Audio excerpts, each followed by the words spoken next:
Bismillahirrahmanirrahim. Assalamualaikum warahmatullahi wabarakatuh. Alhamdulillahirrabbilalamin. Wassalatu wassalamu ala asrofil anbiya'i wal mursalin wa ala alihi washabihi ajmain amma ba'du. Teman-teman, sebelumnya perkenalkan, nama saya adalah Hayu. Saya adalah mahasiswa program studi pendidikan guru sekolah dasar kelas 4A Universitas Muhammadiyah Tasikmalaya. Pada kesempatan kali ini, saya akan menjelaskan materi mengenai karya monumental umat Islam dalam IPTEX. Nah, apa saja sih yang akan dibahas? Yang pertama yaitu zaman kejayaan Islam di bidang IPTEX. Yang kedua, sebab-sebab kemajuan umat Islam di bidang IPTEX. Yang ketiga, sebab-sebab kemunduran umat Islam di bidang IPTEX. Dan yang keempat yaitu upaya-upaya kebangkitan kembali umat Islam dalam IPTEX. Nah teman-teman, yang pertama yang akan kita bahas yaitu zaman kejayaan umat Islam di bidang IPTEX. Teman-teman, ternyata Islam pernah memiliki atau menduduki kejayaan di masa lalu, yaitu masa di mana Islam menjadi pusat sebuah peradaban modern dan dibangun untuk kesejahteraan umat manusia di muka bumi. Masa kejayaan ini bermula saat Rasulullah mendirikan pemerintahan Islam, yakni Daulah Khalifah Islamiyah di Madinah. Di masa Khulafa ar-Rasyidin ini, Islam berkembang pesat. Montgomery Watts, seorang sejarawan barat, menganalisa tentang rahasia kemajuan peradaban Islam. Ia mengatakan bahwa Islam tidak mengenal pemisahan yang kaku antara ilmu pengetahuan, etika, dan ajaran agama. Saat itu, Andalusia menjadi pusat ilmu pengetahuan di masa kejayaan Islam yang telah melahirkan ribuan ilmuwan dan menginspirasi para ilmuwan barat untuk belajar dari kemajuan IPTEX yang dibangun kaum muslimin.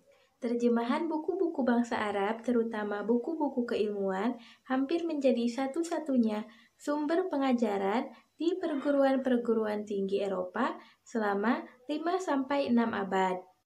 Teman-teman, pada masa itu Islam datang ke Spanyol dan memperkenalkan berbagai cabang ilmu pengetahuan seperti ilmu ukur, arsitektur, aljabar, filsafat, kesehatan, dan masih banyak lagi cabang ilmu lainnya.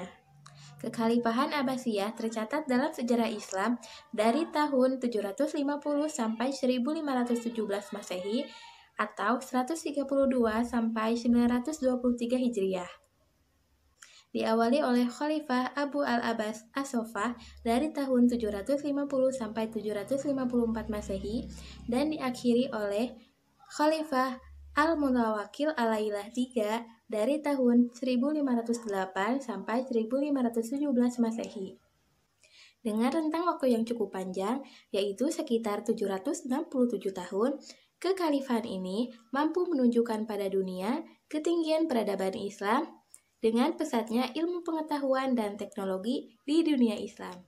Kecanggihan teknologi pada masa ini dapat dilihat dari peninggalan sejarahnya, seperti arsitektur Masjid Agung Cordoba, yaitu Blue Mosque di Konstantinopel, menara spiral di Samara yang dibangun oleh Khalifah Al-Mulawakil, dan Istana Alhambra yang dibangun di Seville, Andalusia pada tahun 913 Masehi.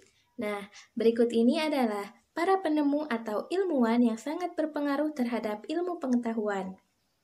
Yang pertama, Al-Khawarizmi, yaitu penemu ilmu aljabar dalam matematika. Yang kedua, Ibnu Sina, yaitu yang membuat buku tentang kedokteran. Yang ketiga, Jabir Ibnu Hayyan, yaitu seorang ahli kimia yang disebut sebagai bapak kimia. Yang keempat, Al-Biruni, yaitu yang meletakkan dasar-dasar suatu cabang keilmuan tertua yang berhubungan dengan lingkungan fisik bumi.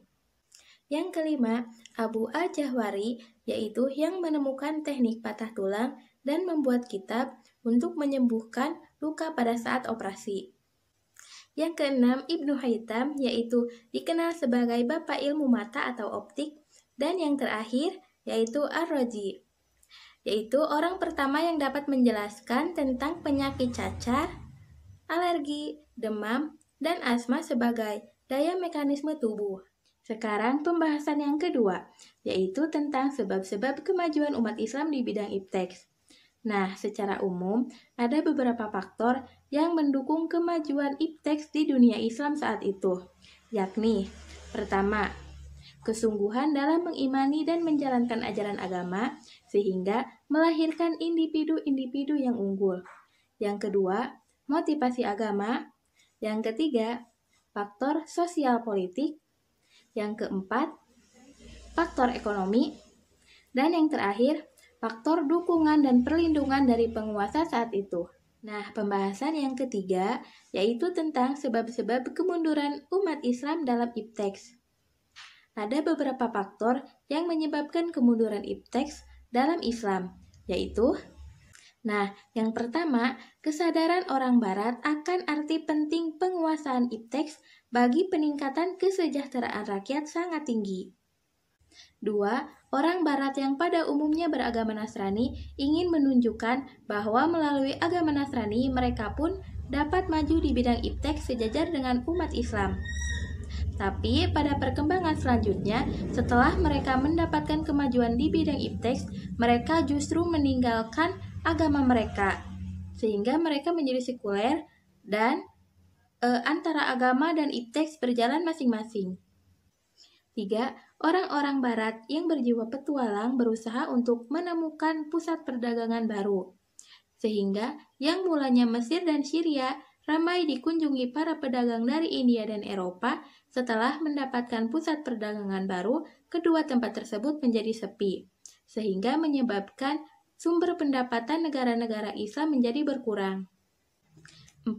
Orang-orang Barat sengaja menghancurkan observatorium Islam yang didirikan oleh Taqi al-Din pada tahun 1580 sehingga menyebabkan umat Islam kehilangan sumber pengetahuan dan penelitian bintang atau astronomi yang pada saat itu sudah sangat maju.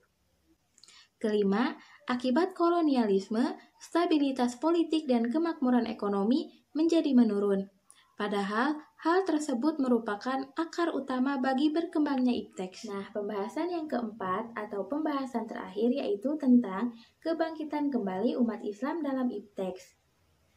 Dampak lain dari kemunduran dunia Islam di bidang ipteks yaitu tumbuh suburnya kemiskinan, rendahnya mutu pendidikan, minimnya pendapatan per kapita, dan merajalelanya pengangguran.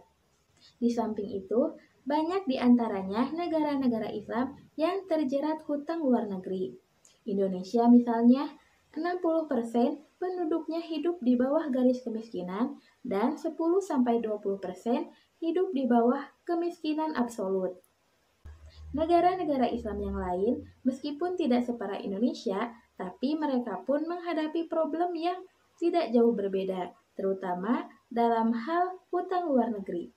Adapun upaya-upaya yang harus dilakukan umat Islam diantaranya, pertama, umat Islam memberlakukan satu sistem pendidikan Islam yang benar-benar bisa dijadikan rujukan dalam rangka membentuk manusia-manusia yang berkualitas, bertakwa, dan beriman kepada Allah. Yang kedua, mencoba memasukkan ilmu-ilmu umum ke sekolah Islam atau madrasah. Yang ketiga, mengirimkan pelajar dalam mendalami ipteks. 4. Adanya kontak Islam dengan Barat. Nah, dengan adanya kontak ini, paling tidak telah menggugah dan membawa perubahan paradigma Islam untuk terus-menerus belajar kepada Barat. Timbulnya pembaharuan pendidikan Islam, baik di bidang agama, sosial, dan pendidikan. Hal itu dilatar belakangi dan diawali oleh pemikiran Islam yang timbul di belahan dunia Islam lainnya. Nah, maka kita bisa menggarisbawahi terjadinya pola pemikiran pembaharuan pendidikan Islam, yakni 1. Pola pembaharuan pendidikan Islam yang berorientasi pada pola pemikiran modern di Eropa. 2. Pola pembaharuan pendidikan Islam yang berorientasi dan bertujuan untuk pemurnian kembali ajaran Islam. 3. Pola pembaharuan pendidikan Islam yang berorientasi pada kekayaan dan sumber daya bangsa masing-masing yang bersifat nasionalisme. Nah, mungkin sekian yang dapat saya sampaikan. Semoga bermanfaat. Kurang lebihnya mohon dimaafkan. Wassalamualaikum warahmatullahi wabarakatuh.